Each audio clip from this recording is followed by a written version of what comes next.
Hi folks, I'm Jeremy from the Baldwin Trading Post. Today we're going to talk about suppressors. We're going to deep dive into suppressors, from everything about why you should own one, why you shouldn't own one, the whole 9 yards about it. And with me today I've got my good friend Eric Welber. Eric, thank you for being here with me today. Eric's out because he probably owns more suppressors personally than most gun stores have on their shelves.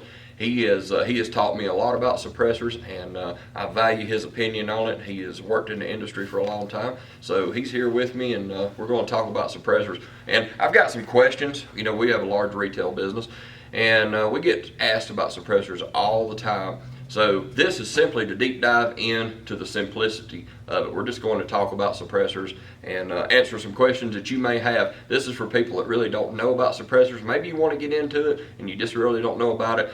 Stay with us a few minutes and we're going to talk about that. So one of the first questions I want to jump into, we probably get asked this about more than any other thing. So it was at the top of my list. And that is, if I buy a suppressor, can the ATF just come walk in my house without a warrant? And we'll both talk about that, but I'm going to say, first of all, you know, I have a law firm that we have on retainer for our business that I ask questions like this. And no, the ATF cannot just come to your house. Just because you buy a suppressor does not give them a right to come to your house without a warrant. Now, if they come to your house and they say, hey, we know that you bought this suppressor and we would like to see it, you have to produce it in what I understand is a reasonable amount of time. Reasonable amount of time. Reasonable amount of time. But only with a warrant can anybody come to your house. And you know, if you've done something and they have a warrant, that's different. But one of the biggest myths, that's what I want to get to right off, is, you know, a lot of people think if I buy a suppressor, then they can come in my house and look at everything I've got. That's just simply a myth that I wanted to bust right out of the gate right here. Just because you buy a suppressor does not give anybody a right to come into your house. Gives them, you have to produce it in a reasonable amount of time, but it does not give them the right to come into your house like that. So wanted to bust that right off of it. Well, there's over 6 million suppressors. Yeah, that's the other thing. And that's from, what do we know when that's to and from? Supposedly it's current according to ATF. Yeah, so there's over 6 million suppressors owned by legal people in the United States. So if you really think about 6 million people that own suppressors and own multiple of each of it, it's not like you're in some small little club that there's only 100 people in or something. That is a lot of suppressors out there. So, you know, I'm a huge advocate of suppressors, not just because I sell them, I use them all the time. How many suppressors do you own personally?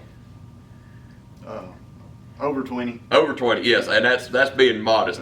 And that's one of the reasons that I wanted Eric here with me today to talk about this, is we use suppressors for all kinds of different things. I use suppressors for hunting. It's really good because when you're in a deer stand or you're hog hunting or coyote hunting, whatever it is you're doing, you're not going to take a Hearing Pro out there and have with you. So when you shoot, you ring your ears, and I was in the construction industry for a long time, so my hearing's pretty much shot anyway. I don't need to lose anymore. So I personally think everybody should have suppressors and use them just because for hearing safety, if nothing else.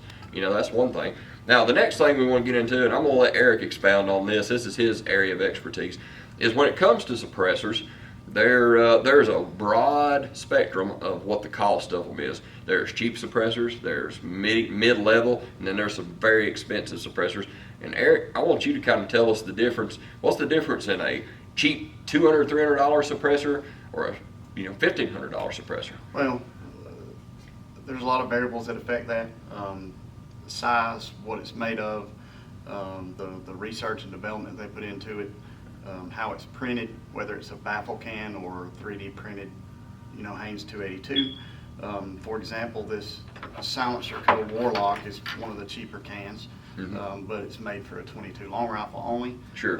It's a couple $100, and compared to the Vent 1, which is a printed titanium flow-through suppressor, which this is MSRP is around $1,400-$1,500. Sure, and that's for a 30 cal. Correct. And you get up into the Barrett suppressors or some of the Knights, which I don't have one here. Sure. The research and development they put into those, those are hard use cans, which have lots of military service, and they make sure that they work because our warfighters need to have the best. Their life's dependent on it. That's right. Yeah. Well, the other thing is, he just mentioned a 22 can. I know that from my personal experience. You can get a super cheap 22 can that says, hey, it's 22 long rifle only. You're going to put it on there, shoot squirrels in the backyard kind of thing. And then you can get a can that says you can shoot 22 long rifle, 22 Magnum, 5.7 by 28. It's full auto rated. There's a ton of variables on that. And Dead air mask. Dead air mask. That's a good one right there. And I think when it comes to suppressors, I really believe that a lot of it is you get what you pay for. There may be some of them that you're paying for some brand out there more than that, but for the most part of it, I know for the ones I've owned personally, for when we go shoot, if you pick up a cheap can and an expensive can, you can tell the difference in it. You can. And the main thing is when you're looking to buy a can, find somebody that is knowledgeable and talk to them about it. So Yes. you can learn tell them what you're looking for, what you're going to shoot it on. All those things make a difference into what they're going to recommend for you. And you don't have to buy it right then, but That's right. And do some research on it. do some research. Well, now let's just start here too. Also, for people that's watching, let's say to the person out there that said, "Hey, I've never owned a can. I don't know the process and stuff." You've bought a lot of cans. You know the process. Walk us through. If you wanted to buy your first suppressor, where do they start?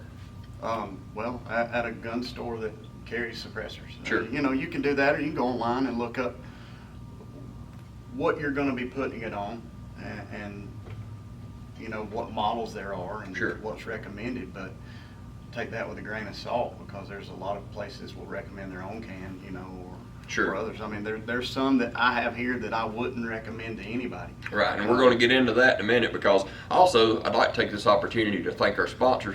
Just kidding. We don't have any sponsors, and that's the reason that you're going to get the raw, honest, real truth right here. There's nobody pads our pockets and said, make sure you sell them on this. We don't do that. Everything we've got right here, we bought, paid for. We're telling you the honest truth of it. No car salesman stuff on that. Just wanted to throw that in there. We put a lot of rounds through it. We put a lot of rounds through it, and Eric probably he shoots more rounds in a week than I do. We both use the same range a lot and stuff, but I know for me, I've got a gun in my hands 7 days a week. On Sundays after church, I play airsoft. I know it's airsoft gun, but I literally have a gun in my hands 7 days a week. I don't just sell guns, I shoot guns, I collect guns, I build guns, the whole 9 yards of it. Eric, same way. So I feel like that we both have a lot of expertise to tell you the do's and don'ts on that.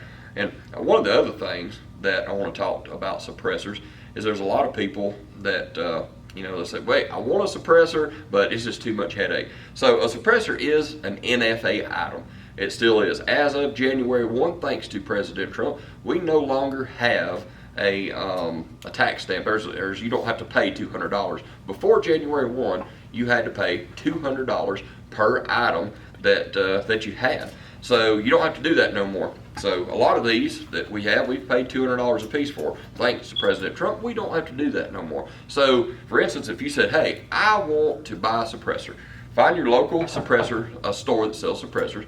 You're going to go in. They're going to help you set up your eForms account. Most stores now, I would encourage you to find a store that has a kiosk. I know our store, we have a kiosk. We do fingerprints, pictures, all of that stuff in-house. So it's a lot better than some smaller stores that only do paper. It's 2026. It's a whole lot easier than it used to be. And it's faster. It's a lot streamlined. And that's one of the other questions I had down is, what's the timeline, most of your suppressors, what kind of wait period are you seeing in the last 24 months? Last 24 months, I'm at about 3 days. Really? Yeah. And I've seen them under 24 hours. Yes, and I know we've saw that. That's actually, my store manager handles all of our suppressors. If you've ever got any questions, you can call our store and talk to Brandon. He's very knowledgeable on this stuff. And one of the things about that is, we talked to it today, the average wait time seems to be a week or less. And that's averaging out. Some people, it takes longer. Maybe it's because they got a common last name or whatever the case may be on that. Results is not the same for everybody. But used to, you hear horror stories like, oh, I waited 18 months and so. I was at 14. 14, yeah. On that case. So that, and what year did you buy that roughly? 2021. Yeah. So, back in those days. It started in 21. Yeah, back in those days, it literally took so long to get one, it wasn't worth the hassle. But that's not the case no more. We had a guy in our store that came in, it was one of our Dream Gun guys. He came in and did his paperwork on Wednesday. and it just went through today. So about 28 hours, I think it was, turnaround time. Now, like I say, that's on the more non-typical side of it, but a week or less. So it's not like, that you're going to be waiting a year or anything for a suppressor. They're very achievable to get, and I encourage everybody to get one. The country is only getting more and more populated. So having a suppressor, you disturb your neighbors and property owners and stuff less, and that's just going to help everybody out when it comes to, gun rights and things like that. If you're annoying your neighbor 24 hours a day by shooting off the back porch, then they're probably not going to be your friends, and you're not going to get a Christmas card. So a suppressor could get you a Christmas card. It definitely helps out with the noise. Yeah. And if you were talking, obviously people's watching this is people that's never bought a suppressor, don't know much about it. If you was just your first suppressor, if somebody's like, yeah, I probably want to hunt with it, would you do 30 caliber? What would be your entry level suppressor to suggest to somebody based off your experience? Most people go with a 30 cal can. Yes. That's what they'll start with. If they're gonna go from there, you get into the question of how many guns are they gonna run it on. That's right. Are those calibers larger? Sure. You don't want to go a 338 Lapua on Right. a 30 cal can, and surprisingly, a lot of people don't understand that. That's right. It is once whatever the caliber is designated for. Not every can is designated for, certain 30 cal calibers. Sure. Whether it's a 300 PRC. There's some cans that won't take 300 PRC, even though it's a 30 cal cartridge. I know we were researching a new can that came out today. I don't even remember the brand of it, but it was a pretty attractive price on a 30 cal can, but it's no magnums. So you could shoot a 308 on it, but not a 300 Winchester Magnum on it and stuff. So basically you're those larger 30 caliber cans. So it's a cheaper price point, but you're a little handicapped on it, which is fine. If you say, hey, I want to buy the suppressor, I'm going to put it on my 308 and I'm never going to put it on nothing else. Get an entry level $500 can. That's fine. That's fine, but unless you're using 12-inch 308. That's right, yeah. And that's the other thing, barrel lengths on that. Talk to us about barrel lengths and how that affects how they work. So, for example, this Scythe TI is one of the best cans for hunting that's made. This is the Rugged Alaskan, outstanding. And who is that made by? This is the Silencer Co. Scythe TI. That's the Rugged Alaskan. Yeah. They weigh nothing, and they're rated up to 300 PRC, 300 Win Mag. Sure. But it's kicker when you put it on a 12-inch 308 like this 7.6284 because it's not rated for short barrels. Right. And that makes a difference because the blast baffle will wear out, too fast or it gets too hot. So that's one of the questions that you'll need to ask when you're going to get a can. Yeah. Now, I know with me, this is my Yankee Hill Bad Larry. This is the first 30 cal suppressor I personally ever bought. This thing is heavy. You could beat somebody to death with it. But I wanted to brag on this can just a little bit. Again, nobody sponsors us or anything. This is my personal can. The reason I wanted to brag on this can is when I got it, this was my first suppressor. It's 30 cal. I put a bushing in it, shot 5.56 out of it. I have shot a little bit of everything just to see how it worked, bushing it down, shot 22 long rifle out of it, which is extremely dirty. But I've had this can probably close to 5 years now, and I don't know how many rounds I've put through this. Now, this can stays in the shop, and when somebody's got a gun that needs worked on and stuff, we'll put a bushing in it, put it on a 5.56 or anything, take it out back, test fire it a little bit and stuff. So this can gets used every day. And I don't know how many rounds I've got through it, how many rounds radio's got through it, but this thing has been a tank. And for what I paid for it, it's well worth the money. But I bought it, and I said, hey, I can't afford to buy a ton of different cans. I bought a 30 cal can, put a bushing in it, shot it on my 5.56, but this can in particular is rated for just about anything. It's full auto rated. It goes all up to, I think it's 338. I think it's rated too. I'd have to fact check that. But I've shot it from a 300 Win Mag to a 22, and it works great. So, there is cans that's one size fits all.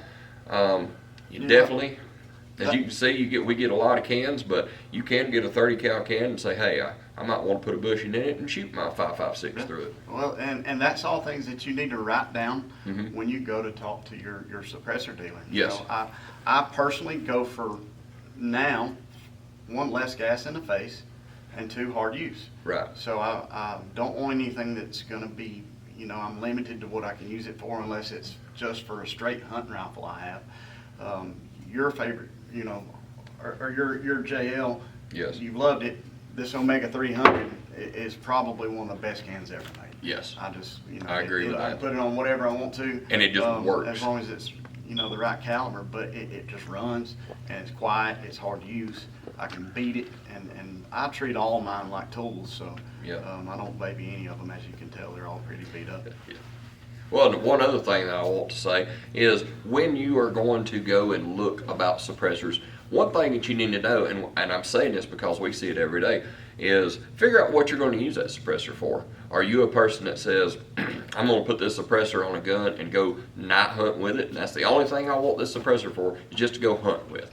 Or are you somebody that says, I'm getting into playing with FRT triggers and I want to put something on there and I can just, run a 60-round drum mag through? Because a hunting suppressor and a tactical hard use suppressor is two totally different suppressors. And I'm not saying that you might not get one that could be dual use, but you don't want to go tell your local dealer, hey, I just want to get one, I'm going to put it on my bolt action rifle and night hunt with it, and then be out behind the barn mag dumping 60-round mags And through you it. mark 18. Yeah, man, because then you're going to be like, hey, man, this suppressor just, I had failure on it and stuff. Well, make sure and know what you're going to use it before you get it. And I think everybody, my personal opinion, I think everybody should start out with the 22 suppressor. It's the cheapest suppressor you're going to buy. There's really no wrong way if you get a 22 suppressor and put it on a 22, whether it's a handgun, rifle, it's pretty much one size fits all, and it's cheap to shoot. It's a great way to get your feet wet with it. So my advice is to start out the 22 suppressor, see if it's for you and stuff, and then kind of work your way up from there. Well, it's also a great way to take somebody who's never shot a gun before. It is. To take them to the range and get them some time behind it, because it eliminates that loud pop that scares the majority of everybody when Sure. they're learning to shoot. We see that in the retail business the most with ladies. Is you'll have a lady that that her husband or whoever it was, is like, here, shoot this 44 Magnum, shoot this 357. No hearing protection. They shoot it one time, then they never want to shoot a gun again. So one thing that really helps mitigate that is get a 22, get a suppressor, go out to the range, do some training with youth, with ladies, people that haven't shot a whole lot and stuff. Start out there and stair step and work your way up. Don't jump in the deep end of the pool the first time that you go to take lessons. Out of these suppressors that we've got here, again, like I say, we're not sponsored by any suppressor company or anything. What is your favorite suppressor? Not the one that costs the most, but the one that you're like, I'm the most impressed with this suppressor. So again, it's different variables of what I'm looking Sure. for. The quietest, the PTR vent. The Vent one, I agree I with don't know that. what magic they do, but man, those things are just, They're crazy. especially, the big kicker with suppressors is people think that they're movie quiet. Yes, that was one of my questions. And can you get absurdly quiet? Yeah, you can get quiet where you hear the gun cycle over the round being fired. Sure. But that's not usually the case with every round that you put through it. You really have to take the time to find something Right. and the right caliber that achieves that. Yes. If you're going to go to the range and shoot nothing but subsonics, and there are certain cans that I'd recommend over others, but it's Sure. Again, that's just questions that you need to write down and ask your dealer. Yep. Do some homework before you go to your local dealer. And one of the other things that we'll talk about is, I think you should factor in, is how heavy a can is. Now, when I bought my can, that is the last thing I was worried about when I bought this 30 cal can. I would still buy this can again because it is a freaking tank. It's a beast. But this is probably the heaviest can that they have ever been produced. And when you put this on the end of, like I've got a 308 bolt action, you put that on the end of it, it gets heavy in a hurry. And then this can right here, this is the Rugged Alaskan TI. Yes, is what that can is. And it absolutely doesn't even feel real. It feels like a toy. It feels weightless. I don't remember the ounces it is, but it is like nothing. And it's sized about comparable.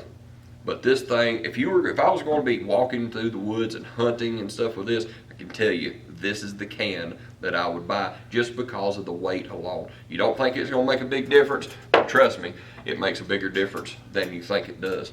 And then the other thing, I'll let Eric touch on this, is, this is a direct mount, just simply threads onto your gun, but there's a lot of them is quick detach hub mount.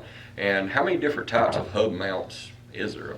Oh, too many. Yes. I wish they made just That's a good one or answer. two. You've got the Silencer Co. ASR mounts. You've got the Xeno mounts from, I guess, Dead Air. Q makes their Cherry Bomb and, Yeah, and they have their whatever name that proprietary. is. And you can always go direct thread. The problem is everybody's got something different. It's kind of like, optics. Sure. Or red dots, and the mounting system with that. It just find something you like that they make available for them all, and again, it's tailored to what Yeah. you're looking for. And that's something that's good to know, because if you go and you buy your first suppressor and it's a certain type of, say it's a Xeno hub mount, and then you go and you say, hey, I'm gonna put that hub on my guns, and you go buy another suppressor and it's a different one, it's not gonna work. So before you buy a hub mounted suppressor, make sure that that's the hub you're gonna go with, because hubs is not cheap. And they're not every can is compatible with hubs. That's right. This Trash Panda is only compatible with the Q. It's mount. yes, it's So proprietary. it doesn't have, it doesn't unscrew. Yeah. The Banish is, even though Banish, I'll get you this, y'all did not send me any mounting options when I got the can. That's a so good I point. sat on it for 4 months till they actually got some in stock. Sure. And couldn't use the suppressor. Now let me say that. Now, I'm gonna touch on, and not just trashing the company, but I'm gonna say one other thing that I personally ran into is had one of these cans, took it out to film a video with it, and had just the least little nick on the edge of it right here, and it's a removable end cap. It's one little piece. Called them up and I said, hey, I just need that end cap right there. They will not send you that end cap, simply because they say they can't, which is not right, because other suppressor companies, I won't mention their names, have done that, but they said they can't send that because it's a part and you could try and manufacture your own suppressor. So I definitely would give them a 1 star when it comes to that, because I had a suppressor. Now I will say this, they said, hey, send the suppressor back to us, we'll put a cap on it. Well, that's a ton of paperwork, and I didn't want to do that, because we all know how FedEx and UPS is. If they lost my suppressor, then I've got a whole bunch of paperwork. All I needed, and I would have bought it was just that little cap, and Banish will not send you that. So, that's a 1 star for Banish on that. Maybe they'll change. Yeah, maybe they will. I doubt our video will help me, but you never know. But that's just something that you, as the consumer, need to know. Yeah, boosters. You need Yes. to consider if you're going to use it on a pistol.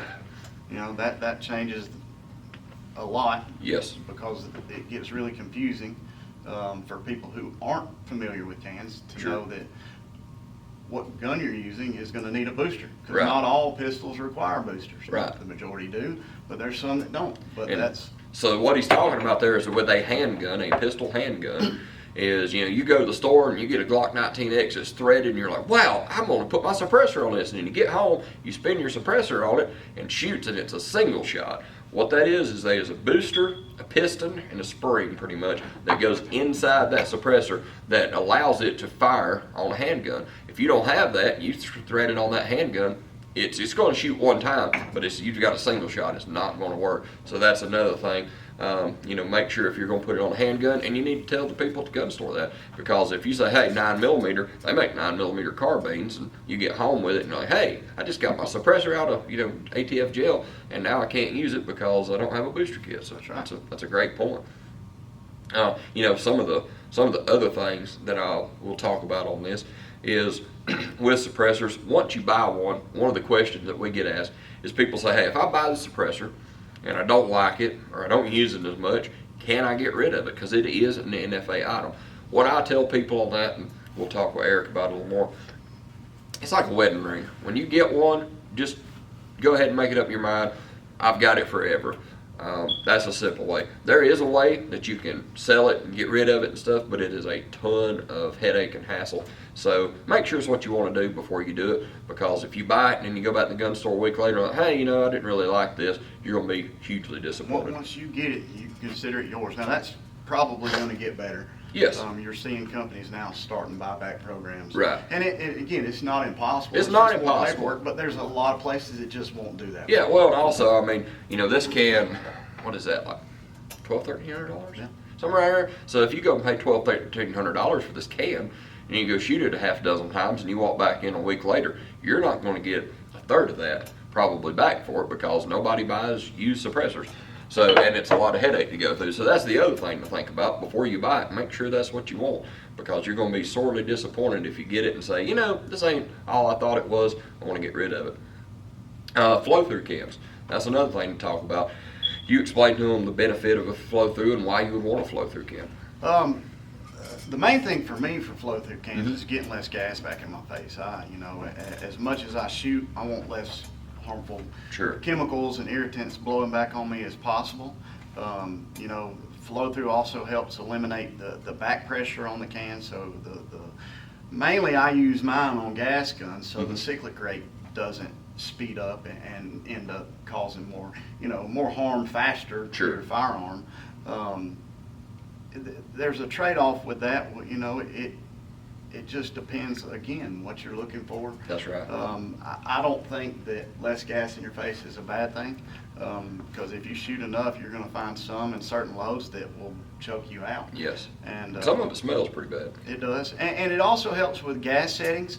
Some of my cans, the Velos LBP on that HK right there, I don't have to adjust the gas settings with it. Sure. And that's wonderful to me, because it's one less thing I have to worry about. Sure. So I'm trying to simplify and just make my life easier, and two, have something that's hard use is what I look for, that I can put on whatever length gun I'm using, barrel length, and the flow-through technology is all suppressors are getting better. Yes. Technology gets better, the way they can make them, the 3D printing, whether it's printed titanium or Haynes 282 or Inconel, it's all getting better as technology gets better. Yes. And that's good for us as consumers. Right. It still amazes me how awesome the Omega is. Yes, that's a good can. After so long, but. Well, that's the other thing about cams is what the material that they're made out of. Back to the earlier thing we was talking about price, a lot of price has to do with the material it's made out of, because titanium and a lot of these other different stuff, that all affects, the price point. This, my Yankee Hill Bad Larry right here, is probably made out of an old dozer blade or something, because that thing is some good steel, but it's straight up heavy. Again, not hating on it. It does the job exactly what I want for, but it is super, super heavy. And it's at a lower price point than something that might be made out of a material that's just as strong, but would be a quarter of the weight. All right, so one of the things we want to talk about is suppressors are made out of different things. My Yankee Hill Bad Larry is a tank, but this thing's probably made out of pure steel because it's super heavy. Eric, talk to them about the difference in what suppressors are made out of and how that affects how they're used. Yeah, so you've got stainless, you've got the Inconel, Haynes 282, printed titanium. The main difference is how durable they are. Sure. You do get weight savings with titanium. They're not going to be as durable as the Inconel or the Haynes 282. My hard use suppressors are, there are some in stainless, but they're usually full back pressure cans. Sure. The Haynes 282 and the Inconel are what's considered nowadays, in my opinion, the hard use cans. The Sig Hexium, the Spiro from Thunder Beast, the Lazarus 6, I run that on the 6 Arc. Sure. The Velos K, and all those are either Inconel or Haynes 282, and that's to me more important. Sure. In what I look for in a can, because I don't want, I want something that I can put on it and beat it up, and I know it's going to be able, if I want to run 10 mags through it. You don't want to worry about it. No, I don't, and I don't, I wouldn't do that with the Flow 9K. Sure. I wouldn't do that with the 10 can, the Banish. I probably wouldn't even take it out shooting. Yeah. The Rugged Alaskan, the Scythe, great cans, but they're mainly designed for your hunting rifle. Sure. Shoot, a couple rounds through it the most. They're going to get hot fast. Not that they don't all get hot fast, but they're some of them. There's a big lightweight, difference how they cool off. Correct, and they're not designed to take 30 rounds continuous full auto. Sure. And those will.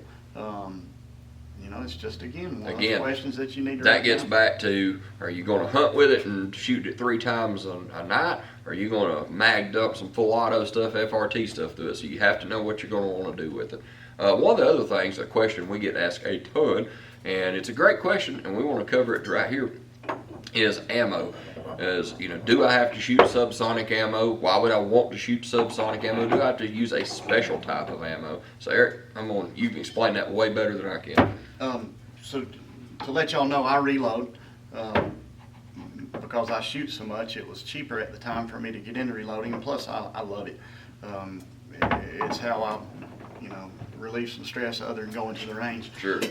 If you're trying to, the reason people would reload, a few different reasons. One, they're reloading for accuracy, because you can build a more accurate round for your certain rifle, or if you're wanting to load, I got into reloading instead of ammo, Sure, but that's yeah. why I do it.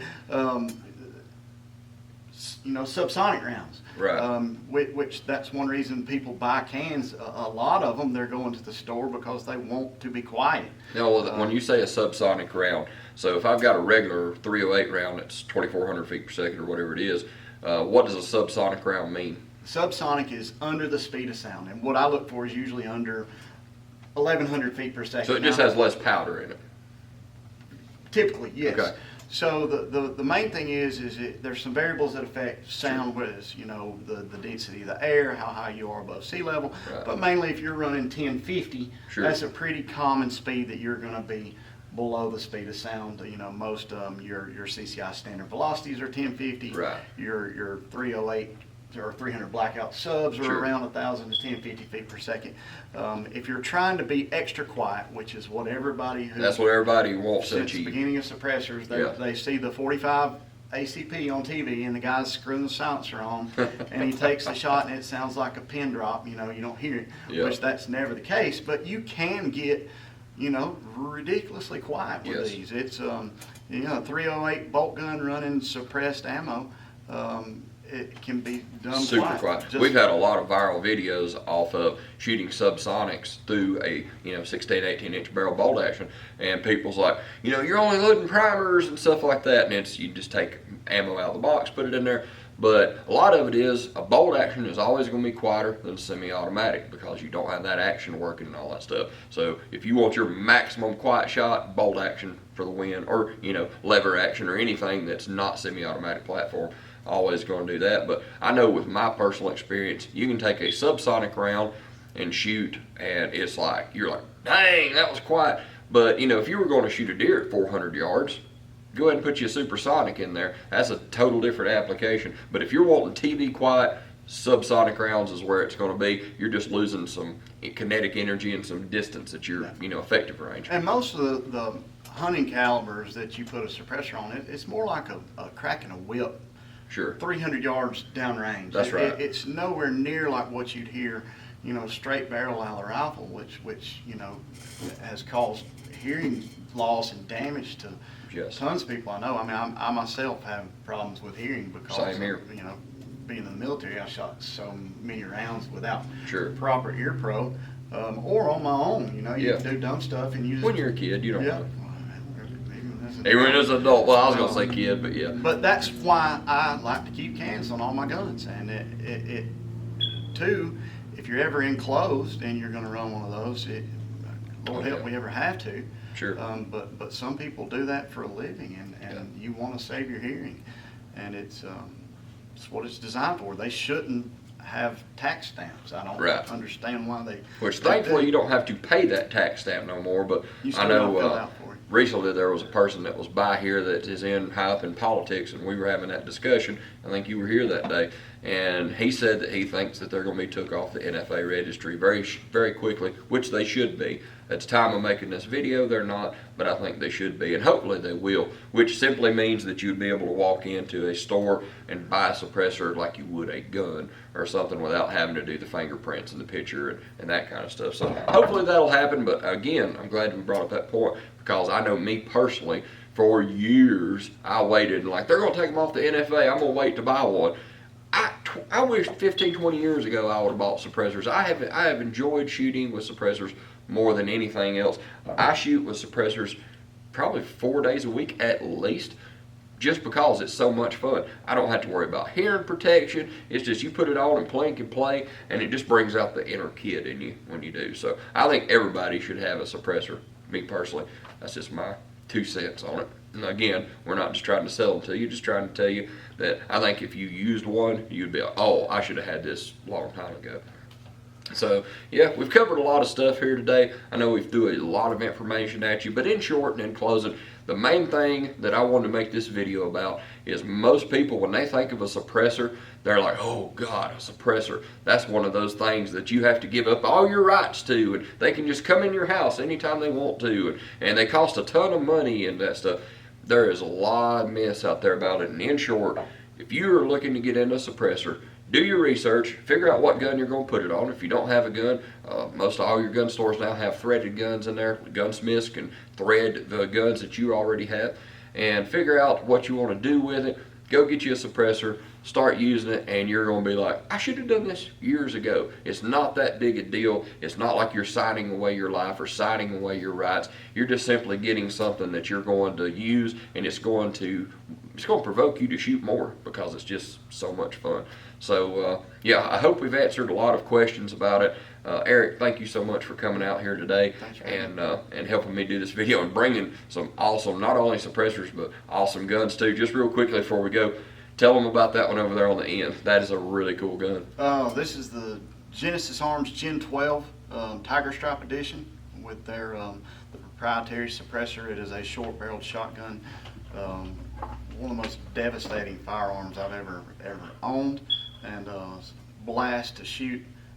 You can get the uppers. I know I got that from the Vault Fine Firearms down in Florida. Yeah, super nice guy. Great guy. Those are ridiculously fun. Yep. This is the new HK 762A4, the 12-inch version. I guess they call that the Assaulter. Yeah, that's a 308. And it is ridiculously accurate Yes. for a 12-inch 308. Same as the 10.5 5.56A4. Yep. Just some fun guns to bring out and look at. HK, when it comes to hard use battle-proven guns, HK is at the top of my list. And I've got the rugged axial on the 762 and the Velos K 5.56 Yes. on the 5.56. If you're looking for great short 5.56 cans, the Spiro, the Hexium, the Velos K, outstanding. 7.62. I like the axial, the Velos, for hard use. You know, that you can just beat up and not worry about it. I know I shot one of your Hexiums the other day. Was on the what was that chocolate chip gun? That's The Geisley. The Geisley. Geisley, yeah. And I could not believe, 5.56 don't quieten down that great, but that Hexium, Yeah, the Hexium's 5 stars for me. Yep, and the Spiro too. Both of them, cut down sound, cut down recoil. I think the recoil reduction on that's 40%. Yeah, it's crazy. Yeah, I mean it's ridiculous. Yep. Folks, we took up enough of your time. I'm Jeremy from the Baldwin Trading Post. Thank you so much for watching, and I hope that this gave you some information. And if you get a suppressor and you like it, let us know about it. Give us a call at the store, tell us about it, drop us a comment, and if you would subscribe, we'd certainly appreciate it. I hope y'all have a wonderful day.